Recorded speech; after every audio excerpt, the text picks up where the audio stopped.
Shalom, meus amigos, um bom dia a todos vocês nessa linda, lindíssima manhã na cidade santa de Jerusalém. No dia de hoje eu vim aqui em Guiló, localizado no sul de Jerusalém, é um bairro que eu não costumo frequentar muito, porque está relativamente distante de Beit Vagan, e eu vim a convite do meu amigo Daniel Azulay, que trabalha comigo na fábrica de motos Salterruda. O bairro de Guiló, a rigor, é uma enorme montanha. E nada mais apropriado para falar sobre a Parashá Be'ar, que pode ser traduzida como no monte, do que fazê-lo numa montanha. Essa montanha tem um lindo parque chamado Ha'avat Dat, que pode ser traduzido como Campo da Sabedoria. E nesse parque se pode fazer a observação de inúmeros pássaros que compõem, a imensa fauna israelense. Mas esse parque não é só um local de observação de pássaros. Ele também é um local onde, no passado, durante o período bizantino, se produzia azeite. Se vocês estiverem atentos, vocês vão ver inúmeras oliveiras passando pelas imagens. Então nós temos uma antiga fábrica, uma escavação arqueológica, de uma antiga fábrica de azeite, também outra de vinho, e os artistas da região utilizam esse lugar como local onde eles têm oportunidade de produzirem suas pinturas, suas esculturas. Realmente é um lugar maravilhoso para vir com a família, com os filhos, aproveitar todo esse contato com a natureza, e vejam como nós estamos tão próximos de um núcleo de urbanização como a da cidade de Jerusalém. E o povo judeu, no mundo todo, vai fazer, como eu chamei a atenção, a leitura de uma nova porção semanal da Torá, que nesse Shabat corresponde a Parashá Be'ar. Tradicionalmente nós fazemos a leitura dessa Parashá juntamente com Berukotai. Mas, como vocês já sabem, em razão da estrutura do calendário judaico, onde nós temos tido o segundo mês de Adar, nós estamos tendo a oportunidade de fazer a leitura pormenorizada de cada uma das parashiot. E a Parashá Be'ar traz no seu interior, provavelmente aquela que é a mais conhecida de todas as mitzvot pelos não-judeus. E você do outro lado da câmera vai me perguntar, mas Átila, que mitzvah é essa? Shemitah, o ano sabático, que deve ser cumprido por cada judeu. Judeu que vive na terra de Israel. Não existe Shemitah fora de Israel, e não existe Shemitah cumprido por quem não seja judeu. E na narrativa da Torá, na Parashá Be'ar, ou seja, em Vaikra 25, 1:2, o Criador diz: e Hashem falou com Moshe no Monte Sinai, dizendo: fale aos filhos de Israel e diga-lhes, quando vocês vierem para a terra que eu lhes dou, a terra estará em descanso, um Shabat para Hashem. Ou seja, por 6 anos o nosso povo está autorizado a semear o campo e tirar dele o seu sustento, mas no 7º ano será para nós que recebemos essa terra como presente, um ano de descanso. Eu já gravei inúmeros vídeos aqui nessa plataforma, explicando detalhadamente a forma de cumprimento da Shemitah, e no primeiro comentário eu vou linkar pelo menos um vídeo antigo, onde eu faço uma descrição pormenorizada. No dia de hoje não é a minha intenção explicar para vocês todos os detalhes, as especificações, as generalidades que envolvem o cumprimento das leis de Shemitah, que nos foram naturalmente entregues no Monte Sinai, como de resto toda a Torá. No dia de hoje eu quero ir além, eu quero ter oportunidade de refletir, porque existe uma enorme conexão entre o ano sabático, Shemitah, e o Monte Sinai propriamente dito. E você do outro lado da câmera pode dizer algo como, mas espera lá, todas as leis da Torá foram entregues, sejam elas gerais ou específicas, no Monte Sinai. De fato, toda a Torá está fortemente conectada ao Monte Sinai. Isso não é um privilégio de uma mitzvah no seio de 613, mas não é bem assim. As leis do ano sabático foram escolhidas pelo Criador como modelo para todos os outros mandamentos contidos na Torá, dados no Monte Sinai. Então essa é uma diferença importante, ela é um modelo. Por quê? Qual a conexão? E para poder responder essa pergunta para vocês, eu vou contar uma história que eu sei que não vai surpreender nenhum de vocês, porque essa é a natureza da educação judaica. É por meio dos relatos, da transmissão do mais sábio para o menos sábio, que nós conseguimos nos assenhorar desse conhecimento. Eu tenho 55 anos de idade e eu acredito que todos aqueles que têm a minha idade, ou um pouco menos, se lembram bem, o povo das antigas. Como é que se realizava no passado o aniversário? E eu preciso fazer aqui uma observação importante. Nós judeus não celebramos aniversário. A data do nosso aniversário no calendário judaico tem uma natureza mística que nos conecta com o momento inaugural no qual a nossa alma desce a esse mundo. Festas com balões, decoração e bolo são práticas próprias de idólatras. E nós, judeus, observantes da Torá, não temos conexão com esse tipo de prática. Feita essa observação, voltemos à história. O povo das antigas lembra bem, eu tenho certeza que você vai se reconhecer. Todo aniversário tinha aquele momento, né, no qual, e ele era marcado por uma natureza toda cerimoniosa, no qual os presentes eram abertos. Todos se sentavam e ficavam esperando com grande interesse o que havia dentro de cada uma daquelas caixas, bem embrulhadas, com tanto cuidado, tão bem decoradas. E o aniversariante animado, evidentemente estou me referindo a uma criança, né? O aniversariante animado queria saber tudo aquilo que ele ia ganhar, tudo aquilo que ele ia incorporar no seu acervo de coisas que ele já possuía. E cada indivíduo que levou para a festinha, né, um presente, ficava, né, ansioso para saber, depois que o aniversariante abrisse o seu presente, qual seria a sua reação, né? Essa ansiedade, sobretudo para crianças, era muito natural, que consiste basicamente na ideia de que a criança buscava aceitação, ou seja, o meu presente vai ser aceito ou não vai ser aceito?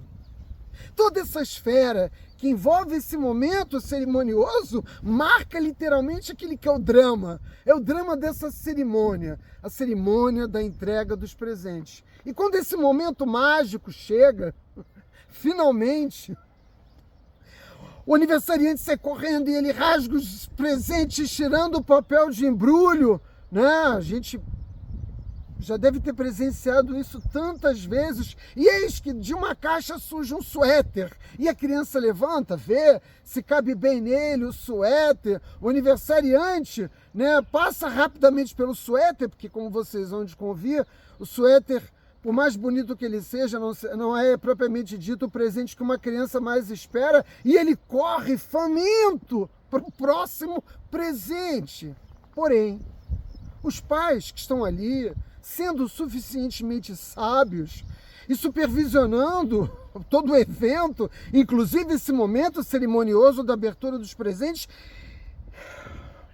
vão inevitavelmente intervir. Mas, Átila, como assim intervir? Ora, afinal, os pais compreendem o sentimento de cada doador, porque ali não estão só crianças, também tem os familiares, os amigos dos pais, que vão até lá para celebrarem com seus amigos esse momento tão especial na vida dos seus filhos. Ou seja, os pais não querem, né, que a criança, nesse frenesi de ganância egoísta que é própria da criança e ela não pode ser condenada por isso. É preciso entender, né, que nós estamos lidando com alguém que ainda tem um grau de maturidade muito pequeno, mas os pais são obrigados a intervir. E você vai me perguntar, mas de que maneira essa intervenção ocorre, Átila? Desacelerando esse processo.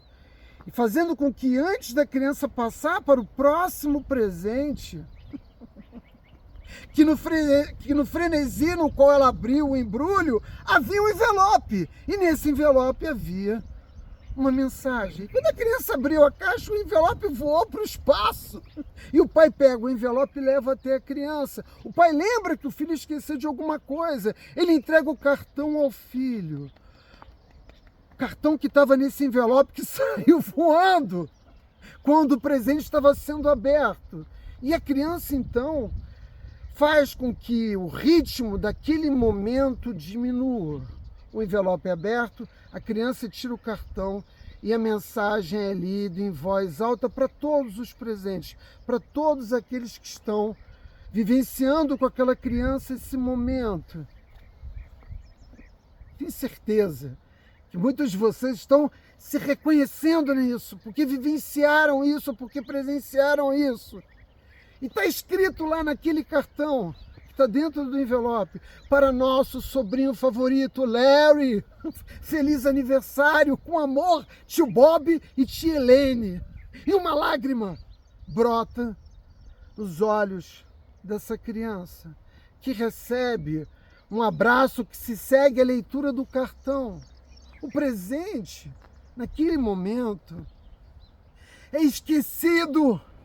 Doador e receptor estão atravessando um momento de intensa união.